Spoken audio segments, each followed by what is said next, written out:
Hello everyone and welcome to Landlord Reference's educational videos. Today we're looking at the landlord's dashboard and more specifically the Properties and Units button here in gray. Let's go ahead and click on that. Once inside, you see here is a list of the properties in your portfolio that have been entered.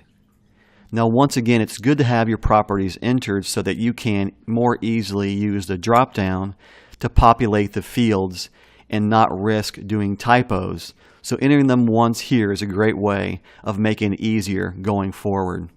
But what you see is you have the property name, you have the property address, the number of units in each property, and also two actions that you can take.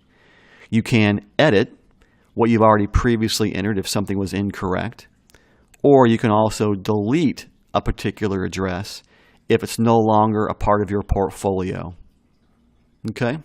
If you want to go ahead and add properties, you do that simply by touching on the Add New Properties button and clicking there.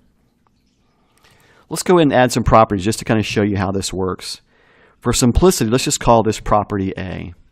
And let's say I want to add a property. Let's say it's a duplex, just for this reason. In this situation, does the unit's street address match the property's address? It's a duplex, so it does. So I'll say yes. If the address is 1 Oak Street, right, in Anytown, Alabama, 1, 2, 3, 4, 5, right? It's saying is that each of these units has this street address. So that's why it's yes here. Let's create the property. Now what we need to do is go ahead and replace or overwrite, and I can click anywhere in this and it'll overwrite the example. I'll just type in apartment A, apartment A, and here let's call this apartment B. So now I have 1 Oak Street apartment A, 1 Oak Street apartment B. I'll save that property. It lets you know here at the top it has been saved. And now I can see at the bottom of it's added to my list of properties in my portfolio. That's one example. Let's add another example. Let's say there's another property. Let's call it property B. And let's say it's a fourplex. Now, this is something kind of common in our portfolio. Let's call it 2-4 Oak Street, Anytown, Alabama, 1, 2, 3, 4, 5. Now I skipped this up here until I can show you what is going on. The legal address of the property for tax purposes and everything else is 2-4 Oak Street, right? Now each individual unit will not have this as their address. Their street address differs from that.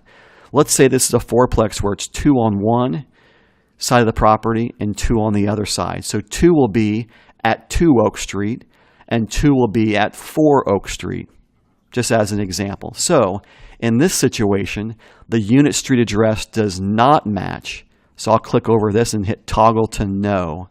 And that will change what happens on the next page. Let's go forward. Let's create property.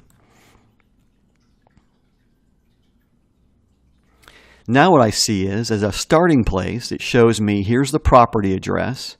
And if I want to change this, I can simply click here and then go back and delete it. So now it's 2 Oak Street. Once again, apartment A. Let's call this 2 Oak Street, apartment B. And once again, all I'm doing is overwriting these examples that are there. Then the other side is going to be 4 Oak Street, apartment A, and 4 Oak Street, apartment B. So once again, these are the street addresses. That's different than the property address's street address. Okay, when I hit Save Property, it then wants to go ahead and adds that. It shows it's been successfully updated, and both of those properties exist right there. Again, it's as simple as that.